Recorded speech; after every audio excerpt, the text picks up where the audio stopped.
আল্লাহ তাআলা বলছেন ওয়াদান্নুন, আর স্মরণ করো মাছওয়ালা নবীর কথা। ইয যাহাবা মুগাদিবান, যখন তিনি রাগ করে চলে গিয়েছিলেন। কেন রাগ করে চলে গেলেন, কোথায় চলে গেলেন শোনেন।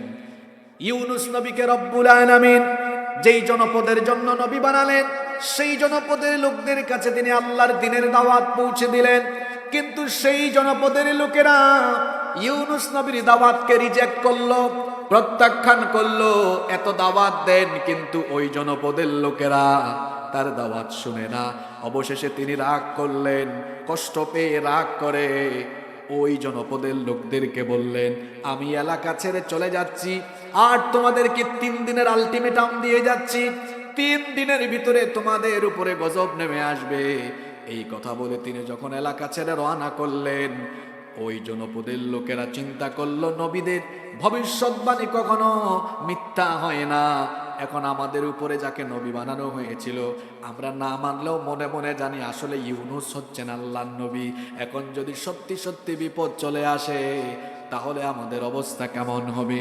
এরকম যখন তারা দুশ্চিন্তাগ্রস্ত ছিল, এর মধ্যে একদিন যেতে না যেতেই বিপদের আভাস লক্ষ্য করা গেল, গজবের কিছু আভাস পাওয়া গেল।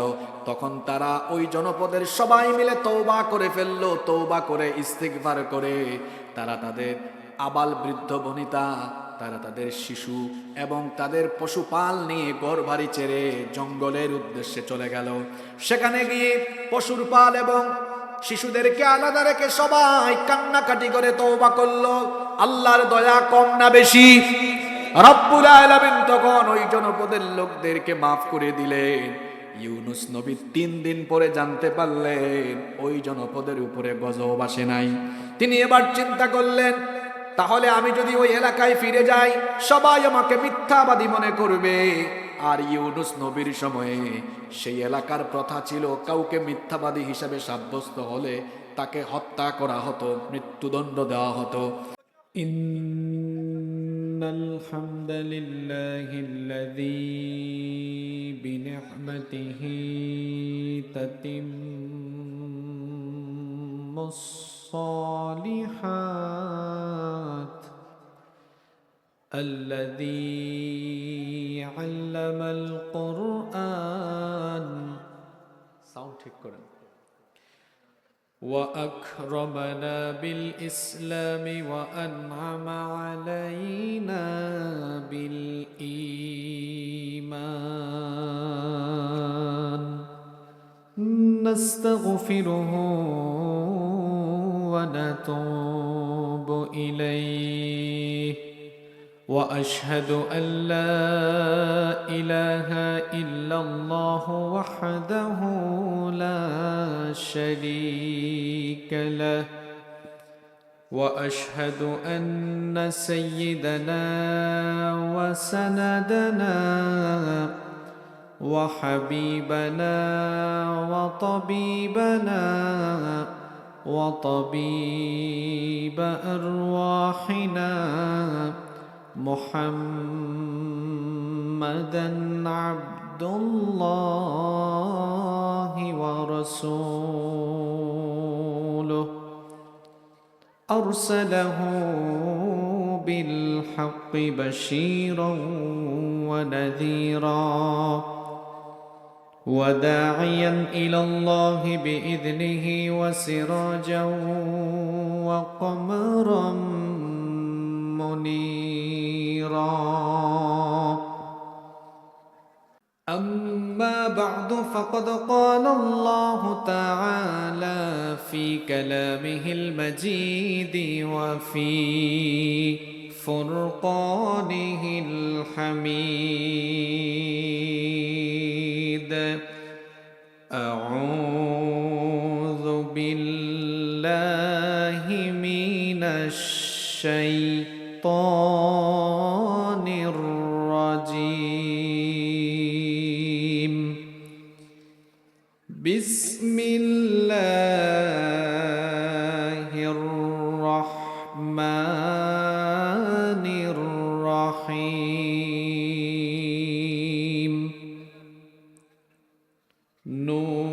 نون والقلم وما يسطرون ما أنت بنعمة ربك بمجنون وإن لك لأجرا غير ممنون وإنك لعلى خلق عظيم وقال تعالى في شان حبيبه إن الله وملائكته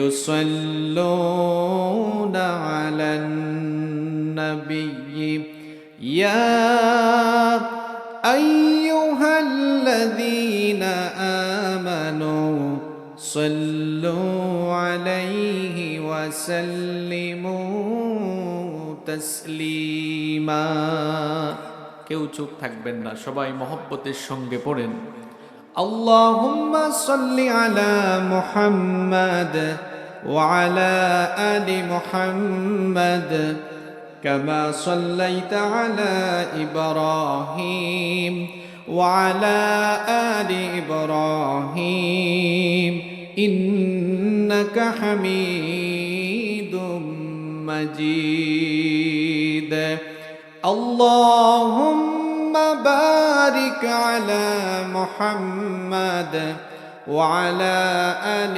محمد كما باركت على إبراهيم وعلى آل إبراهيم إنك حميد مجيد ربي زدني علما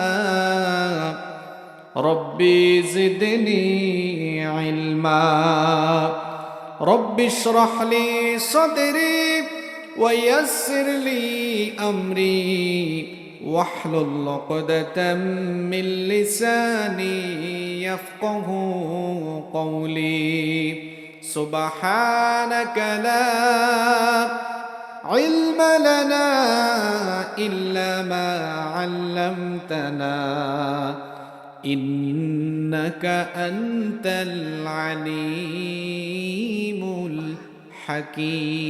الحكيم আপনাদের সহযোগিতা যদি আমি পাই তাহলে আজকে মন ভরে একটি সূরার কিছু আয়াত থেকে বাস্তবতার ভিত্তিতে কোরআন সুন্নাহর আলোকে আমি আপনাদের সামনে আলোচনা পেশ করব ইনশাআল্লাহ।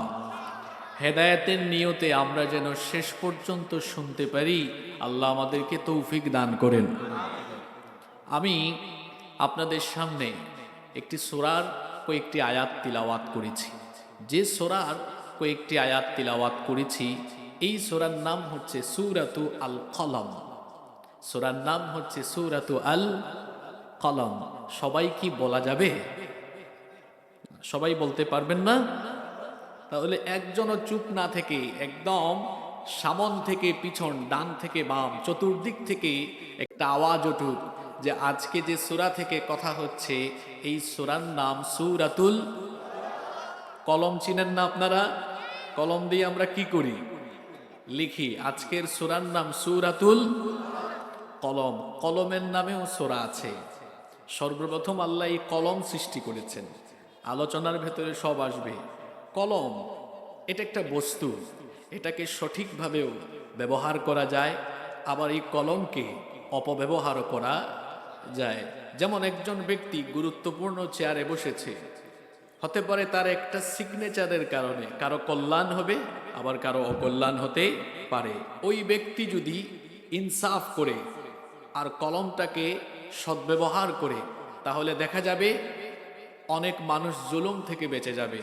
আবার এই কলমের খোঁচায় জনগণের সম্পদ, দেশের সম্পদ চুরি করে, দুর্নীতি করে, ঘুষের মাধ্যমে লুটপাটেরও সুযোগ আছে। এটা হলো অপব্যবহার। আবার কলম দিয়ে একজন নিরপরাধী মানুষকে অপরাধী সাজায়া হাবিজাবি বিভিন্ন ধরনের অভিযোগ তার নামে লিখে নিরপরাধীকে অপরাধী বানিয়ে দুনিয়া থেকে চাইলে বিদায়ও করা যাবে। কলম একটা বস্তু, এটাকে সৎ কাজেও ব্যবহার করা যায়, আবার এর অসৎ ব্যবহার বা অপব্যবহারও করা যায়। এই সূরার দুইটা নাম, একটা নাম হলো সূরা কলম, আরেকটা নাম হচ্ছে নুন। আরবি একটা অক্ষর আছে না, এরপরে কি সবাই বলেন? কোরআনের প্রতি হরফ পড়লে 10 নেকি পাওয়া যায়, নগদে না বাকিতে? আওয়াজ তো হয় বাকিতে। এই সূরার আরেকটা নাম হলো, বলেন, একটা হরফ পড়লেই নেকি হয়ে যাবে, বলেন সবাই বলেন, আরেকবার বলেন, আরেকবার বলেন। মাশাআল্লাহ। কেন বলাইলাম? আপনারা কি কষ্ট পেলেন? আমি আসলে এরকমই কথা বলি, মানে ক্লাসের স্টাইলে। একা একা কথা বললে তো ভালো লাগে না, এজন্য আপনাদেরকে এরকম কথা বলাবো। কেন বলাবো? উদ্দেশ্য ভালো, যাতে করে আলোচনার মুলাখাস বা সামারি যেন অন্তত মেমোরাইজ করে বাড়িতে যেতে পারেন ইনশাআল্লাহ। যে সূরা থেকে আলোচনা চলছে, এই সূরার নাম পেয়েছি আমরা কয়টা? আমি আঙ্গুল তুলবো আর আপনারা সূরার নাম বলবেন। 1 নাম্বার, আরেকটু জোরে, 2 নাম্বার। মাশাআল্লাহ, আপনাদের মেমোরাইজিং ক্যাপাসিটি খুবই ভালো, পড়ি আলহামদুলিল্লাহ। এই সূরার প্রাইমারি ইনফরমেশন, প্রাথমিক তথ্যগুলো 30-40 সেকেন্ডে দিয়েই মূল আলোচনায় আমরা চলে যাব ইনশাআল্লাহ। কোরআনুল কারীম 30 পারায় বিভক্ত। আজকের আলোচ্য এই সূরাটি 27তম পারায় অবস্থিত। এই সূরাটি কত নম্বর পারায় অবস্থিত? সরি, আমি তো ভুল করেছি, এটা 29তম পারায় অবস্থিত। কততম পারায়? 29তম পারায় অবস্থিত। কোরআনুল কারীমে 114টা সূরা আছে। সিরিয়াল অনুযায়ী এই সূরার সিরিয়াল নাম্বার হলো 68, 68 নাম্বার সূরা। তাহলে একটু কষ্ট করে বলি, এই সূরার সিরিয়াল নাম্বার আরেকবার বলেন। কোরআনের সূরাগুলো 2 ভাগে বিভক্ত হয়েছে, কিছু সূরা মাক্কি, কিছু সূরা মাদানী। যেগুলো মক্কায় নাজিল হয়েছে সেগুলো মাক্কিয়া, যেগুলো মদিনায় নাজিল হয়েছে সেগুলো মাদানিয়া। আজকের এই সূরাটি নাজিল হয়েছিল মক্কায়, এজন্য এই সূরাটি হচ্ছে মাদানিয়া না মাক্কিয়া। এই সূরার রুকু সংখ্যা 2, আয়াত সংখ্যা হলো 52। রুকু সংখ্যা, আয়াত সংখ্যা। এই সূরার প্রাথমিক তথ্যগুলো দিয়ে ফেলেছি, এবার একটু পড়া নিয়ে নেই। সূরার নাম, পিছন থেকে আওয়াজ হয় না, সূরার নাম, আরো একটা নাম। কততম পারায়? সূরার সিরিয়াল নাম্বার মাদানী, মাদানী, মাদানী। রুকু সংখ্যা, আয়াত সংখ্যা। আলহামদুলিল্লাহ পড়েন, আরেকটু জোরে আলহামদুলিল্লাহ। চলেন আমরা এই সূরাটা শুরু করি। রব্বুল আলামিন বলছেন, নুন ওয়াল কলামি ওয়া মা ইয়াসতুরুন।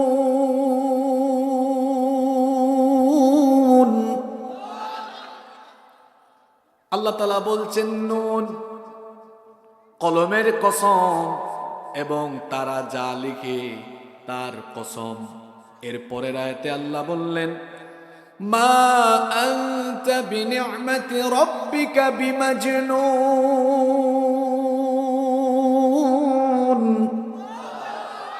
মা আনতা বিনি'মাতি রাব্বিকা বিমাজনুন। আপনার রবের দয়ায়, আপনার রবের অনুগ্রহে হে রাসূল আপনি পাগল নন। আপনার রবের দয়ায় আপনি পাগল নন। আল্লাহ তাআলা বলছেন, নবী গো আপনি পাগল নন। এই আয়াতগুলো বুঝতে হলে সূরা নাজিলের সময়কাল এবং প্রেক্ষাপট, ব্যাকগ্রাউন্ড আপনাদেরকে বুঝতে হবে। নবী করিম সাল্লাল্লাহু আলাইহি ওয়াসাল্লাম, কেউ তো পড়লেন না, পড়েন সাল্লাল্লাহু আলাইহি ওয়াসাল্লাম। জন্মের পর থেকে 40 বছর পর্যন্ত কাফেরদের চোখের মণি ছিলেন, চোখের সামনে বড় হয়েছেন। তারা নবীজিকে অন্তর থেকে ভালোবাসতো, নবীজিকে বড় পছন্দ করত। নবীজি গোটা আরবের সবার কাছে চোখের মণি ছিলেন। তারাই নবীজিকে বলেছিল সত্যবাদী, তারাই নবীজিকে বলল আল আমিন। তারা নবীজিকে এত বিশ্বাস করত, তাদের টাকা পয়সা ধন সম্পদ এনে নবীজির কাছে তারা আমানত রেখে দিত, গচ্ছিত রেখে দিত। কিন্তু যেই দিন হেরা গুহায় সাইয়েদনা জিবরিল আমিন নবীজির কাছে ওহী নিয়ে আগমন করলেন, আর নবীজি যেদিন থেকে কোরআনের দাওয়াত, দ্বীনের দাওয়াত আরম্ভ করলেন, দৃশ্যপট বদলে গেল, দৃশ্যপটের পরিবর্তন দেখা দিল। যেই ব্যক্তি ছিলেন তাদের কাছে চোখের মনি, এবার সেই ব্যক্তিটি তাদের কাছে হয়ে গেলেন উন্মাদ এবং পাগল। নাউযুবিল্লাহ। কাফিরদের এই কথার জবাব দিতে গিয়ে আল্লাহ তাআলা প্রথম আয়াতে বললেন নুন। এই নুনের ব্যাখ্যা আগে শুনেন। অনেকগুলো ব্যাখ্যা তাফসীরে এসেছে।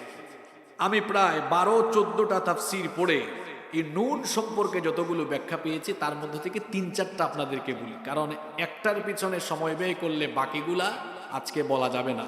এজন্য অল্প অল্প করে বলবো যেন আমি আমার মূল কথাগুলো বলতে পারি ইনশাআল্লাহ।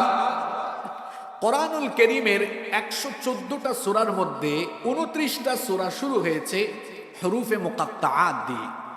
হরুফে মুকাত্তাআত মানে হলো কাটা কাটা অক্ষর, বিচ্ছিন্ন অক্ষর।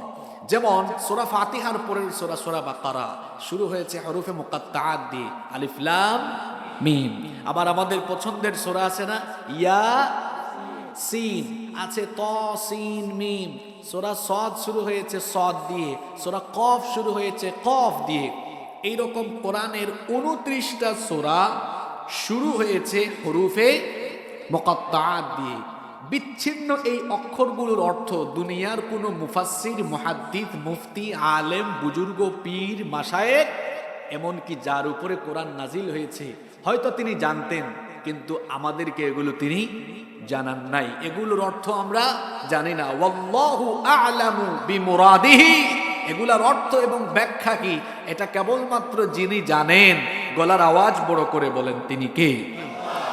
রব্বুল আলামিন কোরআনুল কারীমের 3 নম্বর সূরা সূরা আলে ইমরানের 7 নম্বর আয়াতে বললেন হুয়াল্লাযী আনজালা আলাইকাল কিতাবা মিনহু আয়াতুম মুহকামাতুন হুন্না উম্মুল কিতাবি ওয়া উখারু মুতাশাবিহাত। আল্লাহ তাআলা বলছেন তিনি হচ্ছেন সেই সমহান সত্তা যিনি আপনার উপরে কিতাব নাজিল করেছেন। এই কিতাবের ভেতরে কিছু আয়াত আছে স্পষ্ট, যেগুলো পড়লে অর্থ বোঝা যায়, ব্যাখ্যা বোঝা যায়। এগুলো হচ্ছে উম্মুল কিতাব, কিতাবের বেসিক অংশ, মূল অংশ। ওয়া উখারু মুতাশাবিহাত, আর কিছু আয়াত এমন আছে যেগুলোর অর্থ বোধগম্য নয়, যেগুলোর অর্থ বোঝা যায় না। ফাআম্মাল্লাযীনা ফী কুলুবিহিম যায়গুন ফায়াত্তাবিউনা মা তাশাবাহা মিনহু ইবতিগাআল ফিতনাতি ওয়া ইবতিগাআ তা'ওয়ীলি, যাদের অন্তরে বক্রতা আছে সেই সকল লোকেরা ফিতনার উদ্দেশ্যে এই সকল অস্পষ্ট আয়াতগুলো নিয়ে অস্পষ্ট আয়াতের ব্যাখ্যা অনুসন্ধান করে এবং সেগুলো নিয়ে তারা সময় ব্যয় করে। আল্লাহ তাআলা বলেছেন ওয়ামা ইয়ালামু তা'ওয়ীলাহু ইল্লাল্লাহ।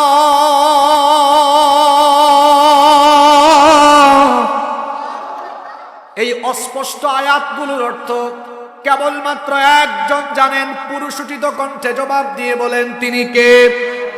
যারা ঈমানদার তাদের স্বভাব হলো ওয়ার-রাসিখুনা ফিল ইলমি ইয়াকুলুনা আমান্না বিহি কুল্লুম মিন ইনদি রাব্বিনা ওয়া মা ইয়াযাক্কারু ইল্লা উলুল আলবাব। জ্ঞানে পরিপক্ক লোকেরা তারা বলে, এই আয়াতগুলো যখন তেলাওয়াত করে তারা বলে আমরা এগুলোর অর্থ না জানলেও আমরা ঈমান এনেছি, কারণ হলো কুল্লুম মিন ইনদি রাব্বিনা, সবকিছু আমাদের রবের তরফ থেকে নাজিল হয়েছে। ঈমানদার যারা তারা এই কোরআনের স্টার্টিং থেকে এন্ডিং পর্যন্ত, মিনাল বিদায়া ইলান নিহায়া, শুরু থেকে শেষ পর্যন্ত ঈমান আনে। তার কারণ হলো কোরআনের আগাগোড়া যা আছে সব কিছু যার তরফ থেকে নাজিল হয়েছে তিনি কে? নুন, এটা বিচ্ছিন্ন একটা অক্ষর, এটার অর্থ কেউ জানে না। জানেন কে? কোন কোন তাফসীরে এসেছে, কোন কোন মুফাসসির বলেছেন নুন এর অর্থ হলো দুয়াত। দুয়াত বুঝেন তো আপনারা? কালি রাখার পাত্রকে কি বলে? দোয়াত বলে। এখন তো কলমের ভেতরে কালি ঢুকানো আছে, কিন্তু একটা সময় ছিল দোয়াতের মধ্যে কালি রাখা হতো, তারপর সেখান থেকে কালি নিয়ে নিয়ে মানুষ লিখতো। এগুলা এখনকার জেনারেশনের পোলা পায় না, এরা এগুলা বুঝবে না, চিন্তাও করবে না। আরো 2-3 জেনারেশন পরে ব্যাখ্যা বুঝাইতে আরো মারাত্মক কষ্ট হইতে পারে, কারণ দিন দিন তো আমরা অনেক আপডেট হয়ে যাচ্ছি। নুন মানে দোয়াত, ওয়াল কলামি, কলমের কসম, ওয়ামা ইয়াসতুরুন, এবং কলম দিয়ে যা লেখা হয় তার কসম। কোন কোন মুফাসসির বলেছেন নুন দিয়ে এখানে মাছ বোঝানো হয়েছে। নুন দিয়ে কি বোঝানো হয়েছে? কথা বলেন, আরেকটু জোরে বলেন। কোরআনুল কারীমে একজন নবীকে মাছওয়ালা নবী বলা হয়েছে। আপনারা উত্তর যেন দিতে পারেন, এজন্য হালকা এগিয়ে দিই আপনাদেরকে। একজন নবীকে মাছ গিলে ফেলেছিল, ওই নবীকে মাছওয়ালা নবী বলা হয়। ওই নবীর নাম কি? মাশাআল্লাহ। আবার বলেন, ইউনুস আলাইহিস সালাম, কোরআনে কারীমে তাকে যান্নুন বলা হয়েছে। সূরা আম্বিয়াতে বলা হয়েছে যান্নুন, মাছওয়ালা নবী। আবার যে সূরা আজকে আলোচনা হচ্ছে, এই সূরার শেষের দিকে বলা হয়েছে সাহিবুল হুত, মানে মাছওয়ালা নবী। এখানে কোন কোন মুফাসসির বলেছেন নুন দিয়ে ওই ইউনুস নবী উদ্দেশ্য। এখন আপনারা বলবেন সূরার শুরুতে ইউনুস নবীর কথা কেন এসেছে? কেন এসেছে তাইলে শোনেন। এই নবীকে যে নুন বলা হয়, যান্নুন, এটা কোথায় আছে শোনেন। কোরআনুল কারীমের 21 নম্বর সূরা, সূরাতুল আম্বিয়া 87 নম্বর আয়াতে রব্বুল আলামিন বলছেন, ওয়া যান্নুনি ইয যাহাবা মুগাদিবান ফাযান্না আল লান নাকদিরা আলাইহি ফানাদা ফিয যুলুমাতি আল্লা ইলাহা ইল্লা আনতা সুবহানাকা ইন্নী কুনতু মিনাজ যালিমিন। আল্লাহ তাআলা বলছেন ওয়াদান্নুন, আর স্মরণ করো মাছওয়ালা নবীর কথা। ইয যাহাবা মুগাদিবান, যখন তিনি রাগ করে চলে গিয়েছিলেন। কেন রাগ করে চলে গেলেন, কোথায় চলে গেলেন শোনেন। ইউনুস নবীকে রব্বুল আলামিন যেই জনপদের জন্য নবী বানালেন, সেই জনপদের লোকদের কাছে তিনি আল্লাহর দ্বীনের দাওয়াত পৌঁছে দিলেন। কিন্তু সেই জনপদের লোকেরা ইউনুস নবীর দাওয়াতকে রিজেক্ট করলো, প্রত্যাখ্যান করলো। এত দাওয়াত দেন, কিন্তু ওই জনপদের লোকেরা তার দাওয়াত শুনে না। অবশেষে তিনি রাগ করলেন, কষ্ট পেয়ে রাগ করে ওই জনপদের লোকদেরকে বললেন, আমি এলাকা ছেড়ে চলে যাচ্ছি, আর তোমাদেরকে 3 দিনের আলটিমেটাম দিয়ে যাচ্ছি। 3 দিনের ভিতরে তোমাদের উপরে গজব নেমে আসবে। এই কথা বলে তিনি যখন এলাকা ছেড়ে রওনা করলেন, ওই জনপদের লোকেরা চিন্তা করলো, নবীদের ভবিষ্যৎবাণী কখনো মিথ্যা হয় না। এখন আমাদের উপরে যাকে নবী বানানো হয়েছিল, আমরা না মানলেও মনে মনে জানি আসলে ইউনুস হচ্ছেন আল্লাহর নবী। এখন যদি সত্যি সত্যি বিপদ চলে আসে, তাহলে আমাদের অবস্থা কেমন হবে? এরকম যখন তারা দুশ্চিন্তাগ্রস্ত ছিল, এর মধ্যে একদিন যেতে না যেতেই বিপদের আভাস লক্ষ্য করা গেল, গজবের কিছু আভাস পাওয়া গেল। তখন তারা ওই জনপদের সবাই মিলে তওবা করে ফেললো। তওবা করে ইস্তিগফার করে তারা তাদের আবাল বৃদ্ধ বনিতা, তারা তাদের শিশু এবং তাদের পশুপাল নিয়ে ঘরবাড়ি ছেড়ে জঙ্গলের উদ্দেশ্যে চলে গেল। সেখানে গিয়ে পশুর পাল এবং শিশুদেরকে আলাদা রেখে সবাই কান্নাকাটি করে তওবা করলো। আল্লাহর দয়া কম না বেশি? রব্বুল আলামিন তখন ওই জনপদের লোকদেরকে মাফ করে দিলেন। ইউনুস নবী 3 দিন পরে জানতে পারলেন ওই জনপদের উপরে গজব আসে নাই। তিনি এবার চিন্তা করলেন, তাহলে আমি যদি ওই এলাকায় ফিরে যাই সবাই আমাকে মিথ্যাবাদী মনে করবে। আর ইউনুস নবীর সময়ে সেই এলাকার প্রথা ছিল কাউকে মিথ্যাবাদী হিসেবে সাব্যস্ত হলে তাকে হত্যা করা হতো, মৃত্যুদণ্ড দেওয়া হতো। ইউনুস নবী ভাবলেন, আমি গেলে যদি তারা আমার উপরে জুলুম করে বসে আমাকে যদি মিথ্যাবাদী মনে করে, এই জন্য তিনি আল্লাহর সিদ্ধান্ত আসার আগেই ইজতেহাদ করে সিদ্ধান্ত নিলেন তিনি হিজরত করবেন, অন্য এলাকায় চলে যাবেন। নদীর পারে গেলেন, যাওয়ার পরে তিনি একটি নৌযান পেলেন। এবার তিনি সেই নৌকায় আরোহণ করলেন, কিস্তিতে উঠলেন। নৌকায় ওঠার পরে, কিস্তিতে উঠার পরে নৌকা যখন চলাচল শুরু করলো, হঠাৎ করে মাঝ দরিয়ায় নদীপথে হঠাৎ করে এবার নৌকা ঝড়ের কবলে পড়ে গেল। নৌকা ডুবি ডুবি অবস্থা। নৌকার চালক বললেন, মানুষ বেশি হয়ে গিয়েছে, একজনকে নৌকা থেকে নামিয়ে দিতে হবে। কে নৌকা থেকে নামবেন, কাকে নামানো হবে? কেউ তো নামতে চায় না। এবার লটারির আয়োজন করা হলো।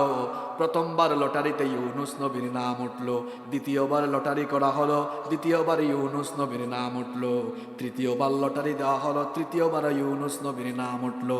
কিন্তু ইউনুস নবীর চেহারার দিকে তাকায়া বাকিরা কিংকর্তব্য বিমূঢ়, কারণ নবীদের চেহারার মধ্যে একটা মায়া আসে না নাই? আল্লাহওয়ালা মানুষদের চেহারায় একটা মায়া থাকে।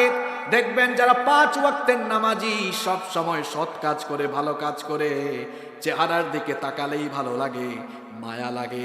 এই ধরনের মানুষদের দিকে তাকায়া থাকতেও মন চায়। কিন্তু যারা রাতের বেলা গাঁজা খায়, নারী নিয়ে শুয়ে থাকে, অসভ্য আর অন্যায় কাজে থাকে, এই সকল লোকদের টাকা পয়সা থাকলেও চেহারাটা দেখতে চোরের মতো লাগে।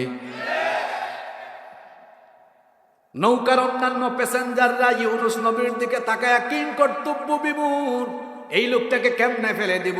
ইউনুস নবী বললেন, চিন্তা করো না, যেহেতু আমার নাম 3 বার উঠেছে, আমি নিজেই নৌকা থেকে ঝাঁপ দিব।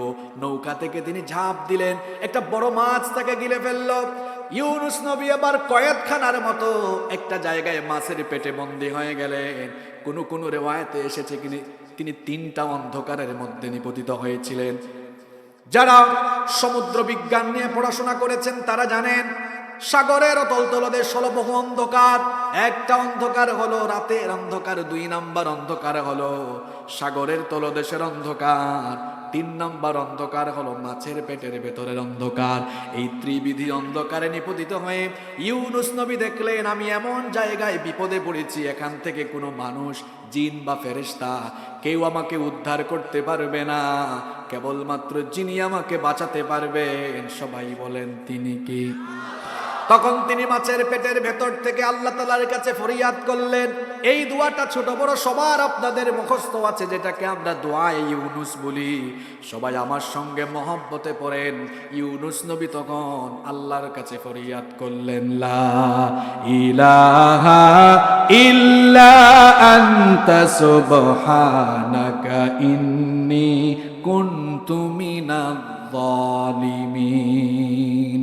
তুমি ছাড়া কোনো ইলাহা নাই, তুমি ছাড়া কোনো মাবুদ নাই, আমি তো জালেমদের অন্তর্ভুক্ত হয়ে গিয়েছি, জুলুম করে ফেলেছি, অবিচার করে ফেলেছি। আল্লাহ তুমি আমাকে এখান থেকে উদ্ধার করো। আল্লাহ তাআলা বললেন, আমার ইউনুস সাগরের অতল তলদেশে মাছের পেটের ভেতর থেকে যখন চিৎকার দিল, তার চিৎকার ফরিয়াদ আসমানের কেউ শুনে নাই, মহাশূন্যের কেউ শুনে নাই, নভুমণ্ডল ভূমণ্ডলের কেউ না শুনলেও আমি আরশের মালিক আল্লাহ আমার ইউনুসের ফরিয়াদ শুনেছি। শোনার পরে আমি সঙ্গে সঙ্গে জবাবও দিয়েছি, ফাস্তাজাবনা লাহু ওয়া নাজ্জাইনাহু মিনাল গাম্মি ওয়া কাযালিকা নুনজিল মুমিনিন। আল্লাহু আকবার। আমি আমার ইউনুসের ডাকের জবাব দিলাম, তাকে তার বিপদ থেকে বাঁচায়া দিলাম। এরপরে আল্লাহ আমার আপনার আমাদের কথা বলছেন, ওয়া কাযালিকা, এই রকম করে যদি আমার মুমিন বান্দারাও দুনিয়াতে কোনো বিপদে মুসিবতে পড়ে আমার কাছে সাহায্য চায়, নুনজিল মুমিনিন, আমি আল্লাহ মুমিনদেরকে জানায়া দিচ্ছি, আমিও আমার বান্দাদেরকে নিজের দায়িত্বে তাদের বিপদ থেকে আমি বাঁচায়া দেব। এই জন্য যা চাইব সেটা কি মাজারে না আল্লাহর কাছে? আরো জোরে বলেন কার কাছে? আমার দেশে কিছু লোক আছে অজ্ঞ জাহেল, মাজারে গিয়ে চায় খাজা পুস্ত আজা, বাবা এইটা দেন ওইটা দেন। কোন মানুষকে কিচ্ছু দিতে পারে না। যা চাইবেন সবকিছু চাইতে হবে কার কাছে? যেভাবে ইউনুস নবী চেয়েছিলেন। তো এখানে নুন বলে কোন মুফাসসির বলেছেন ওই মাছওয়ালা নবী জান্নুনের কথা বলা হয়েছে। প্রশ্ন হলো কেন বলা হয়েছে? এর কারণ হলো এর পরের আয়াতে তো আল্লাহ বলেছেন, ও নবী, কাফেররা আপনাকে পাগল বলে, আর আমি বলছি আমার দয়ায় আপনি পাগল নন। এরপরে এই কথা বলতে গিয়ে প্রথমে নুন আল্লাহ জন্য বলেছেন, যেভাবে করে ইউনুস নবী দাওয়াতি ময়দান ছেড়ে দিয়েছেন, ওভাবে আপনি দাওয়াতি ময়দান ছেড়ে দিবেন না। দাওয়াত দিতে গিয়ে যদি কেউ কথা না শুনে পাগল বলে গালিগালাজ করে, তখন আপনি রাগ করে ইউনুস নবীর মতো ময়দান ছেড়ে দিবেন না। ময়দানে যত জুলুম আসবে, নির্যাতন আসবে, নিপীড়ন আসবে, ধৈর্য ধরে ময়দানের উপরে টিকে থাকা লাগবে। কথা কি বোঝা যায়?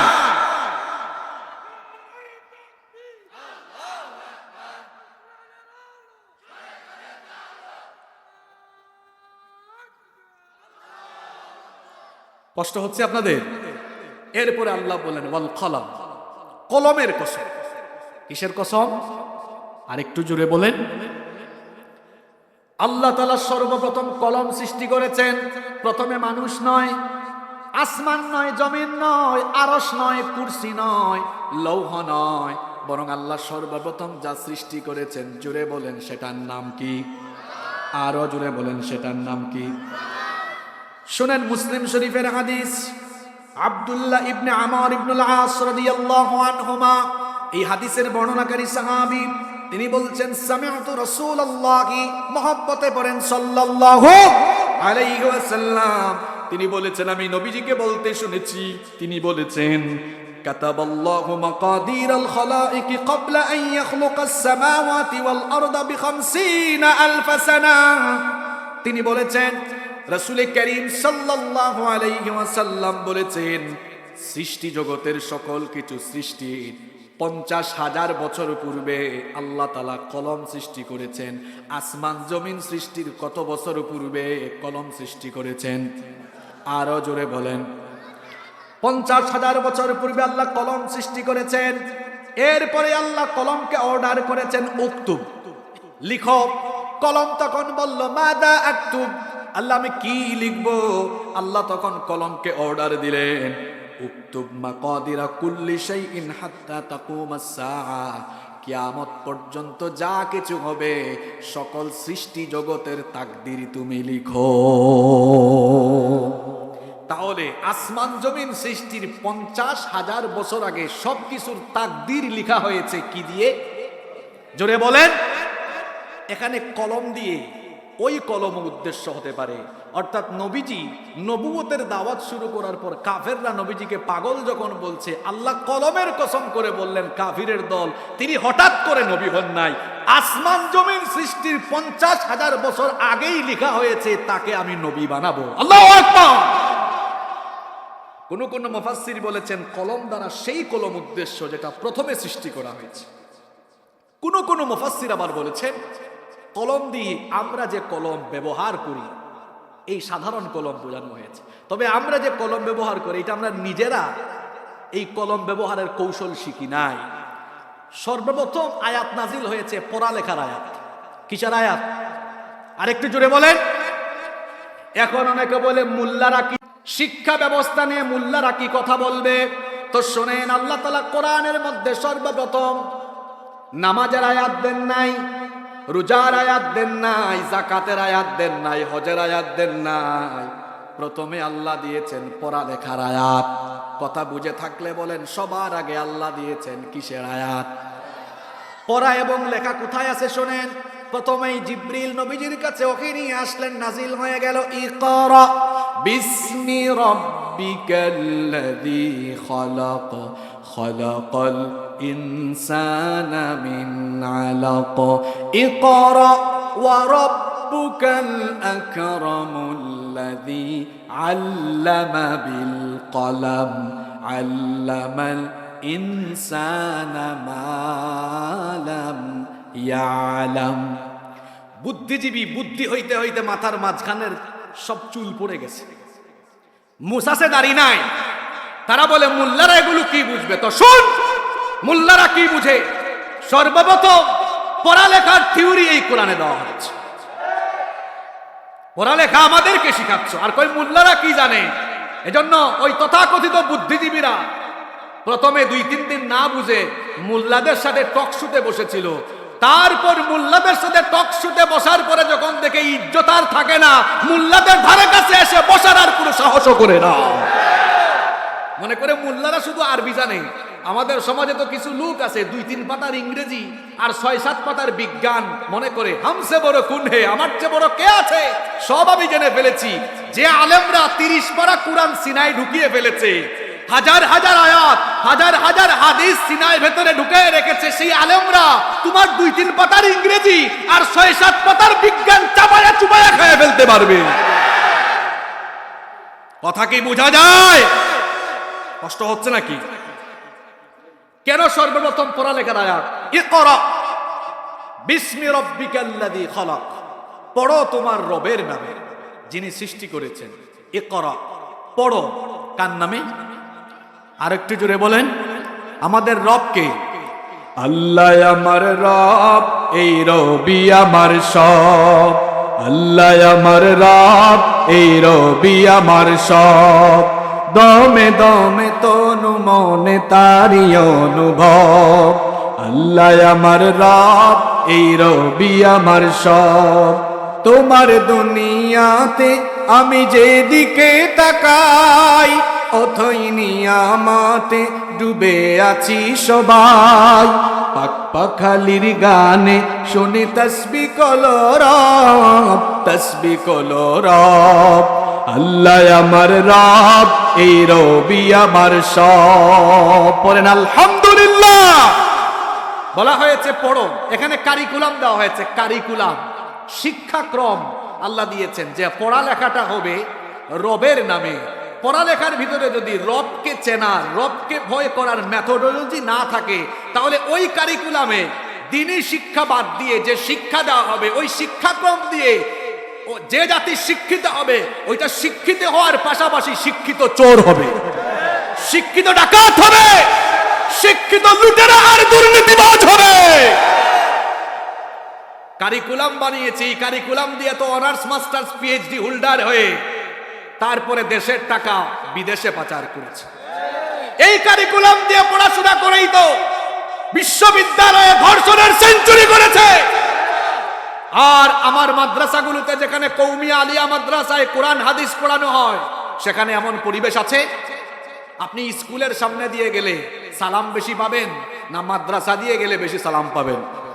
মাদ্রাসার সামনে দিয়ে গেলে দেখবেন মাদ্রাসার ছেলেরা পেলেই বলবে আসসালামু আলাইকুম ওয়া রাহমাতুল্লাহ। আর কলেজের সামনে দিয়ে, স্কুলের সামনে দিয়ে গেলে কি আর সালাম, পাইলারও বলবে হাই আঙ্কেল। ইউনিভার্সিটির সামনে দিয়ে গেলে দেখবেন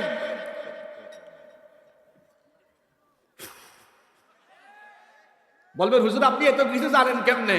হুজুর স্কুলেও পড়েছে, কলেজেও হুজুর স্কুলেও পড়েছে, মাদ্রাসায়ও পড়েছে, বিশ্ববিদ্যালয়েও পড়েছে। আমাদের দেশের বিশ্ববিদ্যালয়ে পড়ুয়ারা মনে করে মাদ্রাসার ছেলেরা কি জানে, তারা মনে করে নিজেরা অনেক আপডেটেড। তারা আপডেট হইতে হইতে এত আপডেট হইছে, কলেজে আর বিশ্ববিদ্যালয়গুলোতে ঢুকলে দেখা যায় কবুতরের জুড়ার মতো ছেলে মেয়েরা বসে বসে ঢলাঢলি আর মাখামাখি করে বাদাম খায়।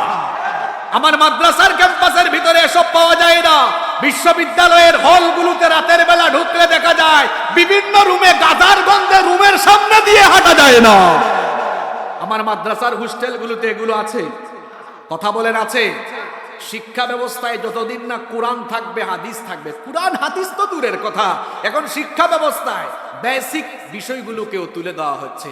আমরা কথা বললে এনএসআই, ডিবি, গোয়েন্দার ভাইয়েরা মাহফিলের পরে আমাদেরকে বলে হুজুর এগুলো বললেন কেন? আপনারা কেন জনগণকে উস্কে দেন? এখানে তো 6-7 পড়ুয়া অনেক ছেলে মেয়েদের বাপ মারা আছে, তারা তো জানে স্কুল কলেজে এখন তাদের ছেলে মেয়েরা গিয়ে পড়ালেখা করে না, ডিম বাজি আর আলু ভর্তা কেমনে বানায় এটা শিখে। আমরা কি আমাদের ছেলে মেয়েদেরকে বাবুর্চি আর কাজের বুয়া বানানোর দায়িত্ব স্কুল কলেজকে দিয়েছি নাকি? ছেলেমেয়েরা সন্ধ্যার পরে পড়াশোনা করে না, কাগজ কেটে ফুল বানায়, বিভিন্ন কালারের পেন্সিল এনে আর্ট পেপারে আঁকাআঁকি করে। সকালবেলা দেখা যায় মাটি দিয়ে হাড়ি বানায়। তো আমাদের বাচ্চাদেরকে কি কামার কুমার বানানো হচ্ছে নাকি? এমনিতে আমাদের দেশে বেকারত্বের সংখ্যা বেশি, কারণ কর্মমুখী শিক্ষা নাই। কর্মমুখী শিক্ষা নাই। বিদেশে সফর করলে দেখবেন অভিজ্ঞতা ছাড়া আপনি কোনো কাজই পাবেন না, আপনার অভিজ্ঞতা লাগবে। কর্মমুখী শিক্ষা ছাড়া বেকারত্ব দূর করা যায় না। আর শিক্ষা কারিকুলামের ভেতরে কোরআন হাদিস না ঢুকালে চরিত্রবান জাতিও পাওয়া যায় না। আমরা তো অনেক শিক্ষিত পেয়েছি, শিক্ষিত চোর। এই যে কুড়িগ্রামে শহরে গেলে দেখবেন মসজিদে মাঝে মাঝে জুতা চুরি হয়ে যায়। জুতা চুর, সে যে চুরি করে, এটা কি খুব বড় শিক্ষিত? অর্ধশিক্ষিত বা অশিক্ষিত চোর। আর গুরুত্বপূর্ণ চেয়ারে বসে কলমের খোঁচায় শত শত কোটি টাকা চুরি করে খায়া ফেলে, এটা কি অশিক্ষিত না শিক্ষিত চোর? দুটাই তো চোর, ক্যাটাগরি ভিন্ন।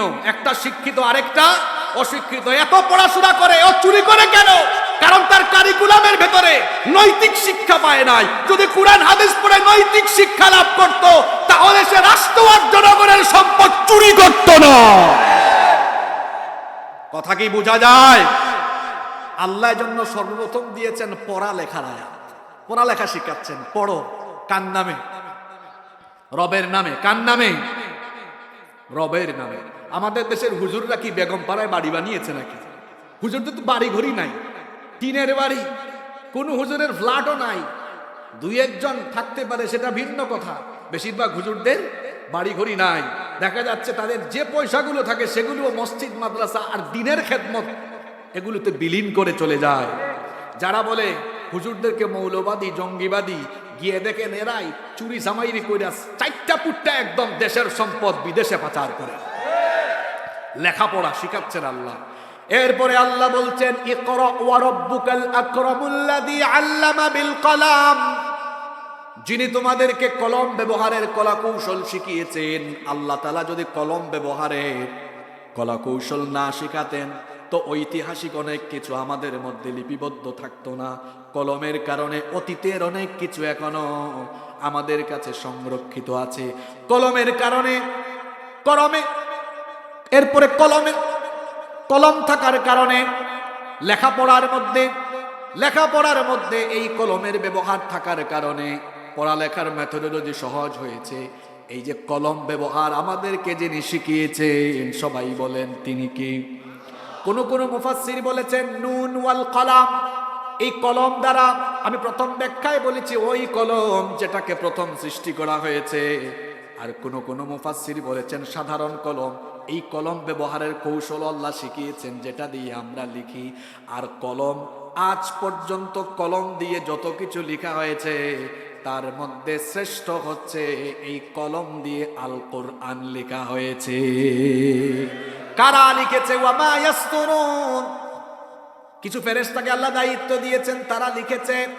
আল্লাহ তাআলা ওই কলমের কসম করলেন। আল্লাহ বললেন, নুন ওয়াল কলামি ওয়া মা ইয়াসতুরুন। কলমের কসম, যা দিয়ে লেখা হয়। ও নবী, তারা আপনাকে পাগল বলে, আর আমি কসম করে জবাব দিচ্ছি, মা আনতা বিনিআমাতি রাব্বিকা বিমাজনুন। আপনার রবের নেয়ামতে, আপনার রবের দয়ায় আপনি পাগল নন। আপনাদের মনোযোগ আছে তো? এখন আমি কিন্তু মূল কথাগুলা বলে ফেলবো, পারলে একদম মেমোরাইজ করে ফেলবেন। মনোযোগ আছে তো? আসলেই কি আছে? ঘুমাচ্ছেন নাকি আপনারা? কাফেররা নবীজিকে কি বলতো? আরেকটু জোরে। এখন প্রশ্ন হলো, 40 বছর পর্যন্ত যিনি তাদের চোখের মনে ছিলেন, হঠাৎ করে পাগল বলছে কে? তারা পাগল বলছে কেন? আমি কোরআন আর নবীজির বায়োগ্রাফি, সিরাত স্টাডি করে 11টা কারণ খুঁজে বের করেছি। কয়টা কারণ? কাফিররা নবীজিকে পাগল বলতো 11টা কারণে। কয়টা কারণে? আসেন এবার আমি আপনাদেরকে পয়েন্টগুলো শোনাই। নাম্বার 1, 1 নাম্বার, নবী করিম সাল্লাল্লাহু আলাইহি ওয়াসাল্লাম শিরকের বিরুদ্ধে যখন তাওহীদের দাওয়াত দিলেন, তখন ওই মুশরিক মূর্তি পূজারী কাফের কুফফার গুরু নবীজিকে পাগল বলল। দলিল কোথায় শোনেন? কোরআনুল কারীমের 37 নম্বর সূরা সূরাতুস সাফফাতের 36 নম্বর আয়াতে আল্লাহ তাআলা বলছেন, ইন্নাহুম কানু ইযা কিলা লাহুম লা ইলাহা ইল্লাল্লাহু يستكبرون ويقولون أئنا لتاركو آلهتنا لشاعر مجنون। আল্লাহ তাআলা বলছেন, যখন কাফিরদেরকে বলা হলো শিরক আর পৌত্তলিকতা ছাড়ো আর ঘোষণা দাও লা ইলাহা ইল্লাল্লাহ, আল্লাহ ছাড়া আর কোনো ইলাহ নাই, মাবুদ নাই, যখন এই তাওহীদের দাওয়াত তাদেরকে দেওয়া হলো তখন তারা কি করলো? ইস্তাকবিরুন, তখন তারা অহংকার করলো।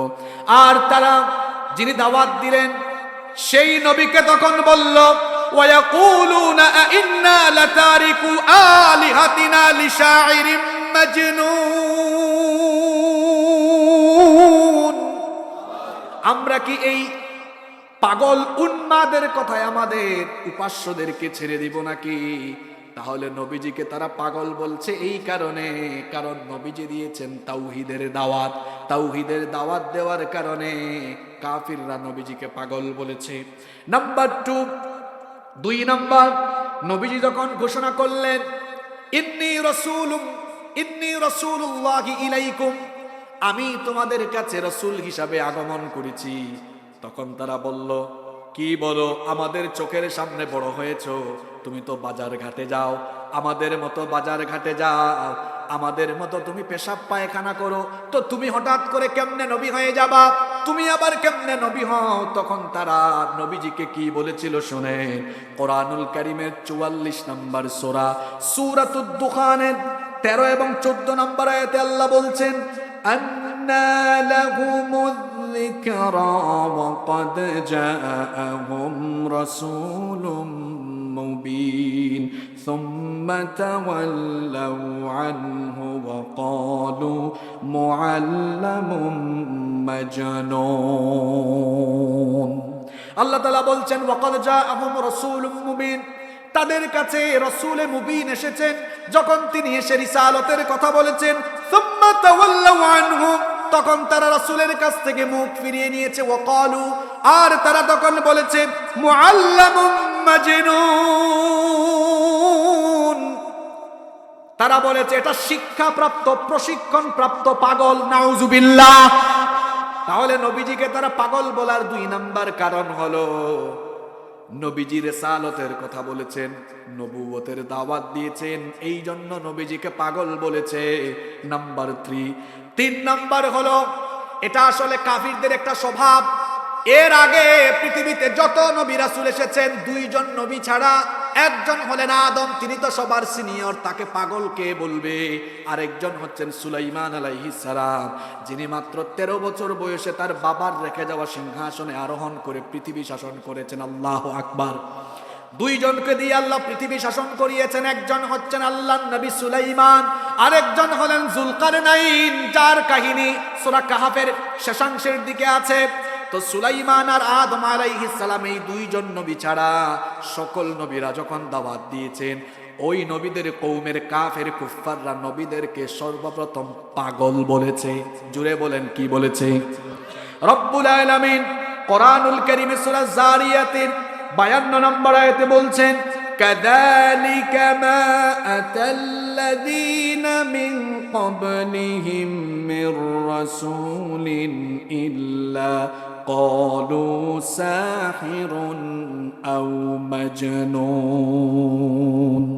অনুরূপভাবে ইতিপূর্বে যত নবী রাসূল এসেছিলেন, তাদের কওমের লোকেরা বলেছিল তুমি একটা জাদুকর, তুমি একটা পাগল। যেমন মুসা নবী যখন রিসালতের কথা বলেছেন, ফেরাউন তখন কি বলেছিলেন শুনেন। ফেরাউন তখন বলেছিল, ক্বালা ইন্না রাসূলাকুমুল্লাযী উরসিলা ইলাইকুম লামাজনুন, সে বলেছিল যে তোমাদেরকে বলে সে রাসূল, সে হলো একটা পাগল। নূহ নবীর কওমের লোকেরা তাকে বলেছিল পাগল। ওই কাফের কুফফার এদের উত্তরসূরি এখনো দুনিয়াতে আছে, যারা নবীদের উত্তরসূরি আলেম উলামাদেরকে আপডেট গালি দেয়।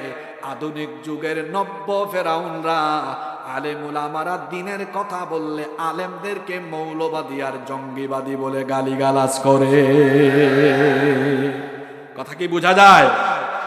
3 নম্বর কারণ বললাম।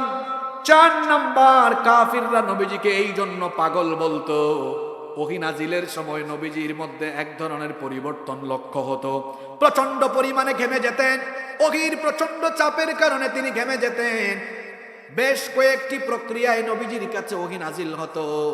ঘন্টা ধ্বনির মতো যখন ওহী নাজিল হতো নবীজির কষ্ট হতো। মাঝে মাঝে আবার মৌমাছির গুনগুন শব্দের মতো ওহী নাজিল হতো। কখনো কখনো আবার সরাসরি যখন ওহী নাজিল হতো, আম্মা জান আয়েশা রাদিয়াল্লাহু আনহা বলেছেন, নবীজি উট কিংবা ঘোড়ার উপরে থাকাকালীন যখন ওহী নাজিল হতো তখন ওহীর ভারে উট কিংবা ঘোড়া সঙ্গে সঙ্গে মাটিতে বসে যেত। 40 বছর পর্যন্ত এরকম অবস্থা তারা দেখে নাই। যখন নবীজির কাছে ওহী নাজিল আরম্ভ হলো আর এই অবস্থা লক্ষ্য করলো, বলল মুহাম্মদ পাগল হয়ে গিয়েছে। নাউযুবিল্লাহি মিন। আপনাদের মনোযোগ আছে তো? 5 নাম্বার হলো কোরআনের দাওয়াত দেওয়া। কোরআনের দাওয়াত দেওয়ার কারণে কাফিররা নবীজিকে পাগল বলতো। কোথা থেকে বানায়া বানায়া বলে। যেমন আল্লাহ কোরআনে বলেছেন, ওয়াকালু ইয়া আইয়ুহাল্লাযী নুজ্জিলা আলাইহিল যিকরু ইন্নাকা লামাজনুন।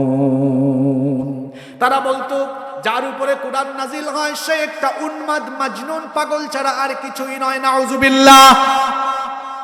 এরপরে দেখেন 6 নাম্বার কারণ হলো নবীজি যখন ইকামাতে দিনের কাজ আরম্ভ করলেন তখন তারা নবীজিকে পাগল বলল।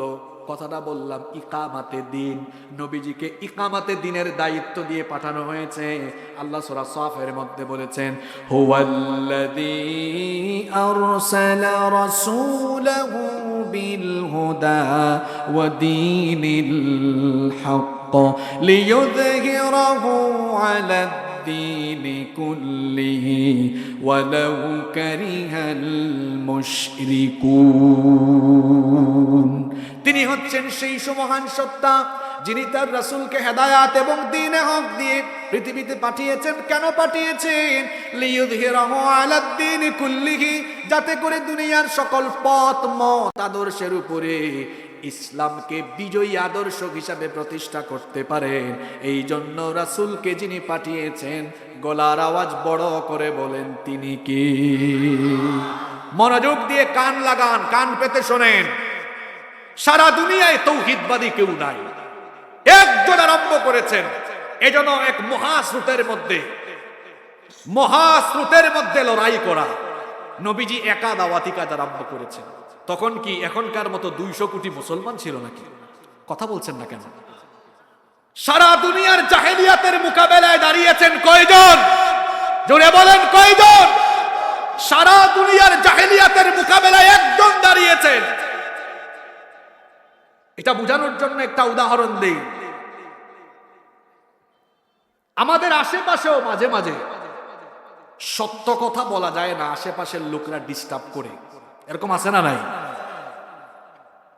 মনে করেন কোন এলাকায় ফাসিক ফুজ্জার লোকের সংখ্যা বেশি, সেখানে কেউ যদি প্রতিষ্ঠিত মিথ্যার বিরুদ্ধে সত্য আরম্ভ করে, তো ওই অঞ্চলের যে সকল লোকদের দিলে সৎসাহস নেই, তারা বলবে বেটা গোটা সমাজ চলে এক তালে, তুই এবার অন্য তালে কথা বলিস কেন? ঠিক আছে কথা? গোটা দুনিয়ার জাহালতের বিরুদ্ধে একজন মহামানব দাঁড়িয়ে বললেন, তোমরা যে লাত মানাত উজ্জার সামনে মাথা নত করে, লা আমি এগুলো মানি না। এটা কত বড় কথা আপনি কল্পনা করছেন? আপনি চিন্তা করছেন? সারা দুনিয়ার জাহালতের বিরুদ্ধে দাঁড়িয়ে বললেন, শোনো তোমরা তোমাদের মন মতো সুদ খাও, ঘুষ খাও, অন্যায় করো, বিচার করো, আর আমি একজন দাঁড়িয়ে গেলাম তামাম দুনিয়ার অন্যায়ের বিরুদ্ধে দাঁড়িয়ে ঘোষণা দিলাম আসমান জমিন যার আইন চলবে তার। এটা কত বড় ঘোষণা আপনি চিন্তা করছেন? সারা দুনিয়ার মানুষ একদিকে আর সুতের বিপরীতে কয়জন? এজন্য কাফিররা বলল, মুহাম্মদ আমরা সবাই একদিকে, তুমি দেখি উল্টা দিকে, তুমি তো আসলেই পাগল। নাউযু বিল্লাহি মিন। এখনো দেখা যায় বিভিন্ন এলাকায় যুবকেরা, তরুণেরা, মুরব্বীরা মানুষের কাছে কোরআনের দাওয়াত নিয়ে যায়, সংখ্যা কম। তখন দেখা যায় জাহালিয়াতের জেহালতে ডুবে থাকা মানুষগুলো ওদেরকেও আধুনিক জামানায় পাগল ছাগল বলে গালি দেয়। কথা কি বোঝা যায়? কয়টা কারণ বললাম? 6টা। কয়টা? নাম্বার 7, 7 নাম্বার, আমার নবী বড় মিষ্টভাষী ছিলেন, এত সুন্দর করে কথা বলতেন। তার মধ্যে যখন আরশ থেকে বাণী আসা আরম্ভ হলো, তিনি যখন কোরআন তেলাওয়াত করতেন, মানুষেরা পাগল পাড়া হয়ে যেত। দেখবেন বিভিন্ন আলেমদের কণ্ঠে তিলাওয়াত শুনলেও মানুষের কলিজাটা ঠান্ডা হয়ে যায়। দেখবেন হজে গেলে, ওমরায় গেলে, হারামাইন শরীফাইনে, আল্লাহ তোমার যে বান্দারা এখনো যেতে পারে নাই, সবাইকে তোমার ঘরের মেহমান বানায়া দাও।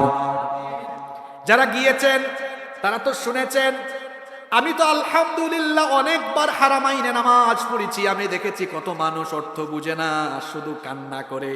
অনেক মানুষকে নামাজের পরে জিজ্ঞেস করেছি, ভাইজান আপনি তো কোরআনের অর্থ বুঝেন না, কিন্তু নামাজের মধ্যে আপনার জুড়ে জুড়ে কান্নার আওয়াজের ধ্বনি শোনা গেল, কেন আপনি কান্না করলেন? কই হুজুর, অর্থ বোঝা লাগে না, এত সুন্দর করে কোরআন যখন তেলাওয়াত হয়, কলিজাটা ঠান্ডা হয়ে অটোমেটিক চক্ষু দিয়ে পানি বের হয়ে যায়। তো দুনিয়ার আলেমদের কণ্ঠে তিলাওয়াত শুনলে যদি এই অবস্থা হয়, যাকে জিবরিল কোরআন শুনিয়েছেন, যার উপর কোরআন নাজিল হয়েছে, তার জবান থেকে কোরআন বের হলে কত মজা লাগতো। আল্লাহু আকবার। একদিকে তার কথা এমনি সুন্দর ছিল, অন্যদিকে আরশের বাণী আসা আরম্ভ হলো। মানুষেরা চাতক পাখির মতো তাকায়া থাকতো, তার কাছে যেত। এখন জনগণ থেকে নবীজিকে বিচ্ছিন্ন করা দরকার। জনগণ থেকে নবীজিকে বিচ্ছিন্ন করার জন্য সেই সময়কার কুরাইশ পার্লামেন্ট থেকে ঘোষণা করা হলো, এই লোকটা পাগল হয়ে গেছে, পাগলের ধারে কাছে কেউ যাইও না। নাউজুবিল্লাহ পড়বেন না? আপনাদের এলাকায় যদি বাচ্চারা খবর পায় বা মানুষ খবর পায় নাগরাকুড়াতে পাগল আসছে, এটা শুনলে মানুষ কি কম যাবে না আরো বেশি যাবে? কথা বলেন না কেন? যে যায় দেখা যায় গিয়ে প্রেমে পড়ে যায়, কোরআন শুনে ইসলাম গ্রহণ করে ফেলে। সুবহানাল্লাহ পড়বেন না? এখান থেকে একটা শিক্ষা নেন, নবীদেরকে জনগণ থেকে বিচ্ছিন্ন করার জন্য যুগে যুগে দিন বিরোধী লোকেরা নবীদেরকে পাগল, জাদুকর, আরো বিভিন্ন ধরনের অপবাদ দিয়েছে। বর্তমান যুগেও এই চিত্র ফুরিয়ে যায় নাই। আলেমদের কথা শোনার জন্য মানুষ আসে, কোরআনের কথা শুনবে বলে। আলেমদের থেকেও এই জনগণকে বিচ্ছিন্ন করে মানুষকে যেন ইকামতে দিনের কাছ থেকে দূরে সরানো যায়, সেই জন্য জনপ্রিয় আলেমদেরকে জনগণ থেকে বিচ্ছিন্ন করার জন্য আধুনিক যুগের ফেরাউনরা এরাও আজে বাজে ট্যাগ লাগাইয়া তাদেরকে বন্দী করে রাখে।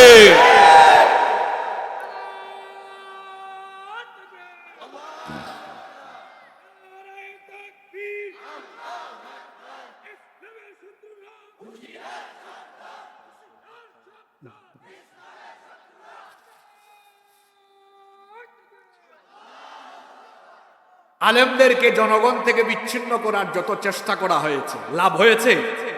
কথা বলেন, লাভ হয়েছে? যত আজে বাজে ট্যাগ লাগানো হয়েছে, তত ওই আলেমদের প্রতি মানুষের জনপ্রিয়তা আরো বেড়েছে।